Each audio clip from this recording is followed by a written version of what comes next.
I never should have agreed to house sit for Richard. It seemed like an easy favor, watch over my cousin's place while he was out of town for work.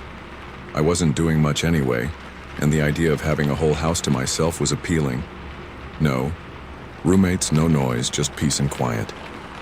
Richard had always been a little distant, the kind of guy who kept to himself. When he asked me to stay, he was oddly specific about a few rules. Keep all the doors locked at all times. No visitors. Don't wander outside at night. I didn't question it much at first. Maybe he was just overly cautious. Maybe he'd had break-ins before. Still, something about his tone unsettled me. It was too serious, too rehearsed, like he was warning me about something but not saying what. The first 2 nights were uneventful. I slept well, worked remotely during the day, and spent my evenings watching TV. But by the 3rd night, things started to feel off. At around 2 a.m., I woke up to a faint scratching noise near the back door. It wasn't loud, just subtle enough to pull me from sleep.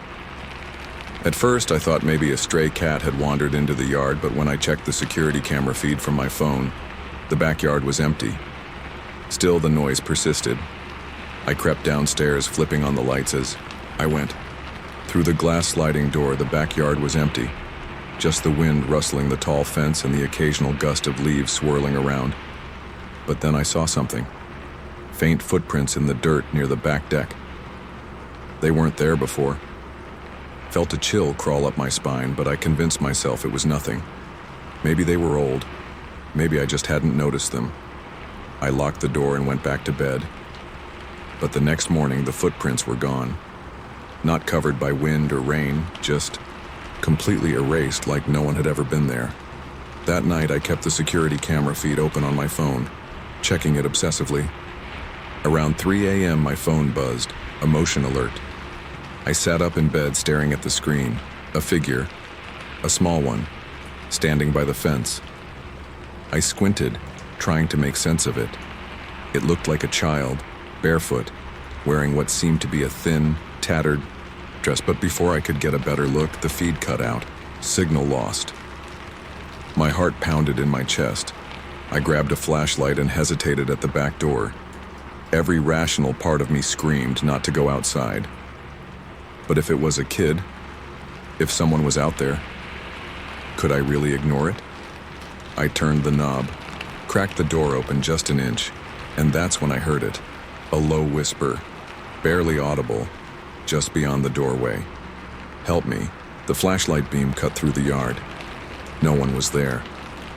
I slammed the door shut, locked it, and didn't sleep the rest of the night. The next day, I noticed something else. The basement door was locked from the outside. I hadn't paid much attention before, but now it struck me as strange. Why would you need to lock a basement from the outside? It wasn't a storage closet. It had stairs leading down. A horrible thought crept into my mind.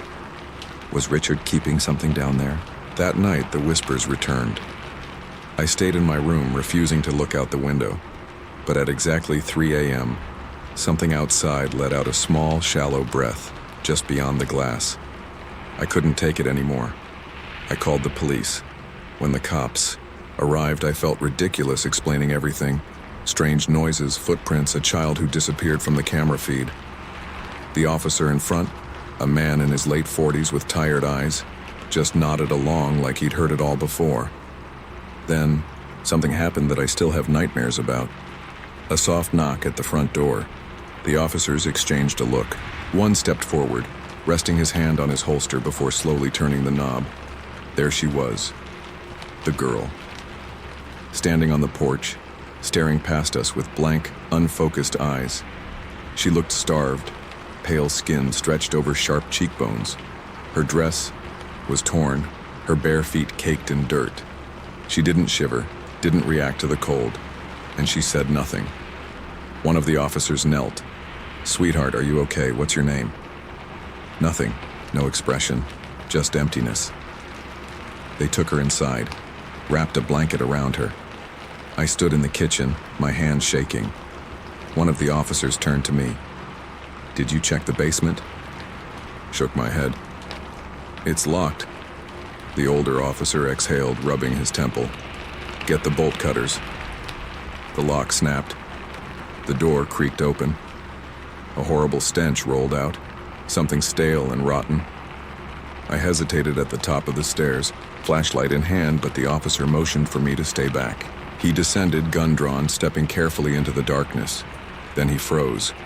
Jesus Christ. I took one step down and saw what he saw. A mattress, old children's clothes, empty food wrappers, toys. This was a holding place. I felt nauseous. My cousin, my own family, had something to do with this. The older officer turned back to me, his face grim. "Where's Richard now?" I swallowed. "He left for work. Out of town." The cop looked me dead in the eye. "We need to find him."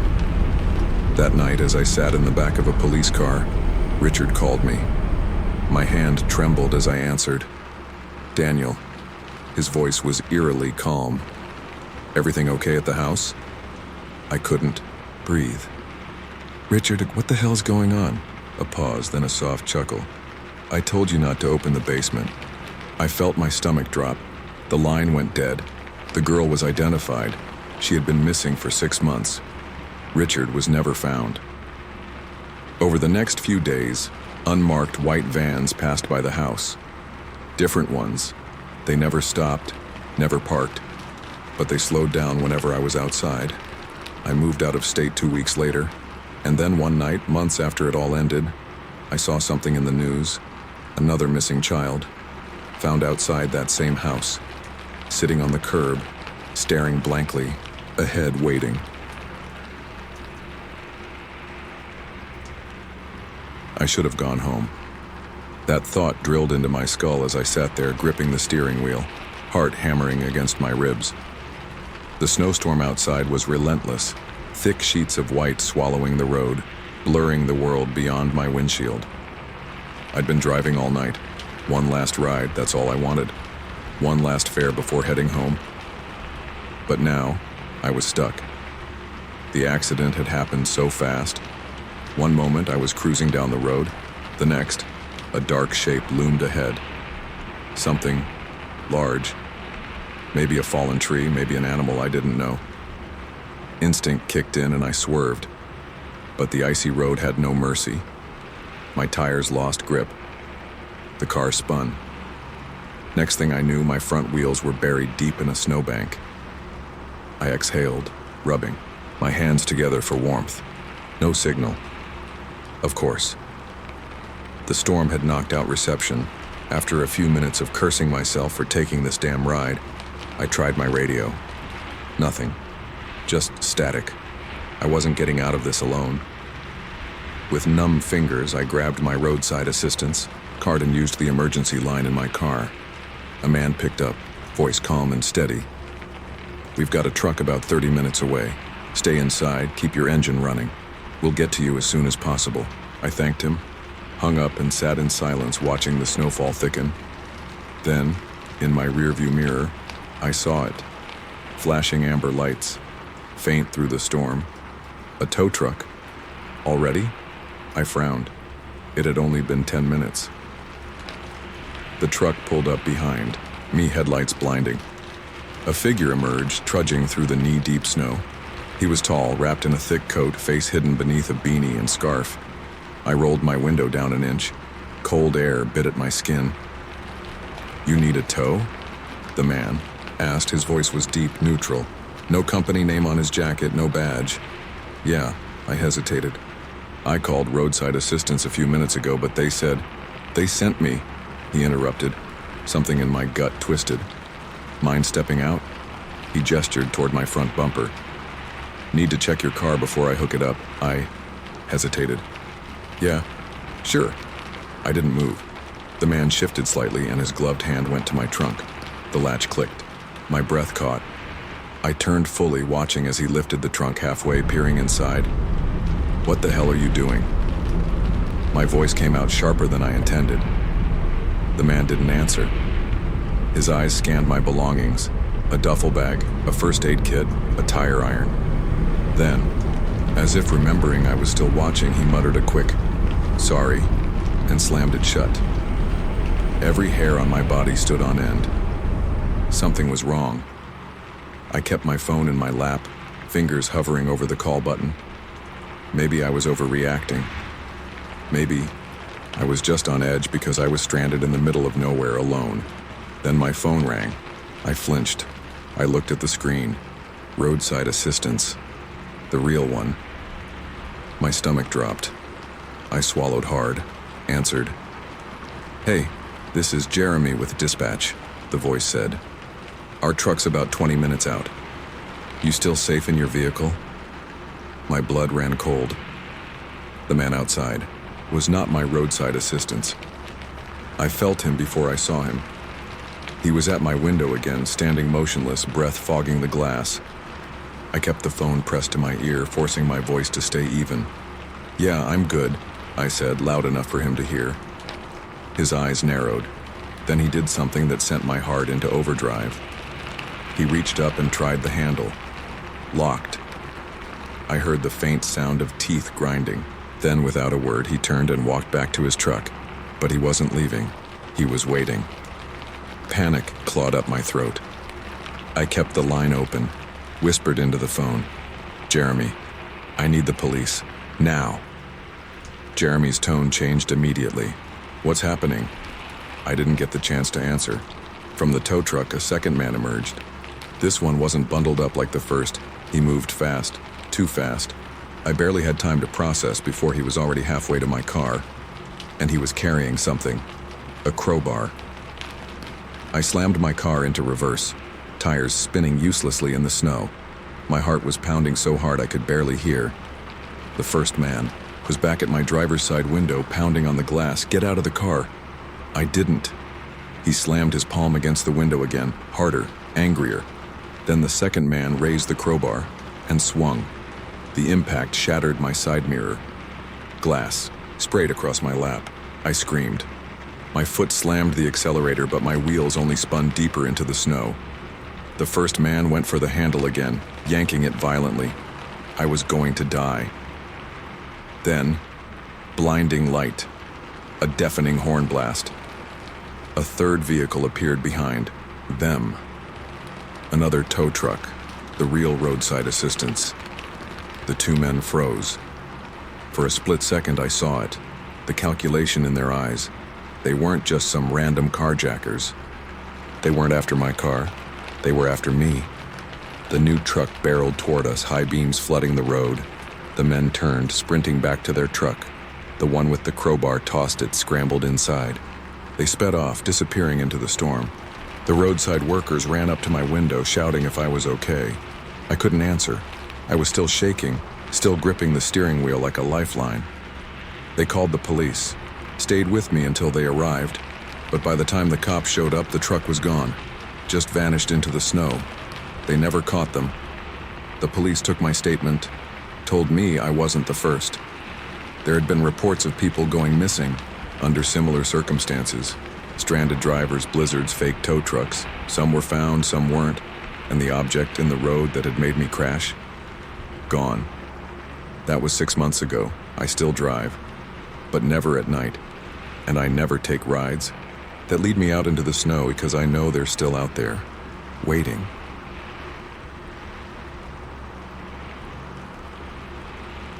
There's something eerie about being miles away from civilization. At first it feels peaceful. The silence, the way the snow absorbs all sound, making everything feel still. But after a while, the silence starts to feel unnatural, almost too quiet, like something is waiting just beyond your vision, watching. I hadn't felt that way in years, not since I was a kid visiting the family cabin with my parents, but this time was different. This time I felt it immediately. It started the moment we arrived. The drive had been long, almost 8 hours into the mountains. Our family cabin sat in the middle of nowhere with only a small supply store about 5 miles away. It was the kind of place my dad loved. Remote, quiet, no distractions. As we pulled into the driveway, the first thing I noticed were the footprints. They led from the woods to the front door. My dad brushed it off. Probably the caretaker checking in before we arrived. That explanation made sense at the time, so I let it go. I wish I hadn't. That night I was woken up by a knocking sound. I groggily turned over, assuming it was my parents moving around. But the knocking continued. Steady, rhythmic. I sat up, rubbing my eyes, then glanced at the window. It was coming from outside. I didn't move at first, just sat there staring at the dark glass. The snowfall had stopped, leaving behind a thick layer of white. I squinted, trying to make out shapes through the reflection, and then I saw them. More footprints. They weren't from before. These were fresh, leading from the woods, stopping right below my window. I wanted to wake my dad, but what would I say? That someone walked up to my window in the middle of the night and left. There was no one there now, just the prints. I made sure the window was locked. Then I crawled back under my blankets. I barely slept. The next morning I told my dad. He didn't take it seriously at first, said maybe it was a lost hiker. I reminded him. We were miles away from any trails. That afternoon we checked the perimeter. The tracks were still there. They led from the trees, stopped at my window, then turned back into the woods. Someone was here, I said. My dad's expression darkened, but he still wasn't convinced. If they were dangerous, they would have tried to get inside. That wasn't reassuring. Just in case, he called his friend Mark, who owned a nearby cabin. Mark dropped off a small security camera, one of those plug-in models that provided a live feed but didn't record. Better than nothing, he said. We set it up in the living room, facing the front door. If anyone came back, we'd see them. Te ai, te out. At least that's what we thought. That night we went out to ice fish at the frozen lake. My mom had left her phone charging in the car, and when we got back, she saw the notifications. Motion detected. At least 4 separate times. My dad immediately called Mark. Check the cabin. Mark was there in 10 minutes. He had a rifle with him just in case. My dad stayed on the phone as Mark stepped inside. Silence. Then, nothing. No one's here. But then Mark said something that made my stomach drop. The front door wasn't locked when I got here. We knew we had locked it before leaving. Mark checked the rooms. Everything looked untouched. No forced entry, no missing items. But the security camera had picked up movement. Someone had been inside. That night we slept with the lights on. I kept the baseball bat from the fireplace next to my bed. My mom barely slept, constantly checking the live feed on the camera. Nothing. But in the morning, when we went outside, we saw them again. Footprints. This time, they weren't just near my window.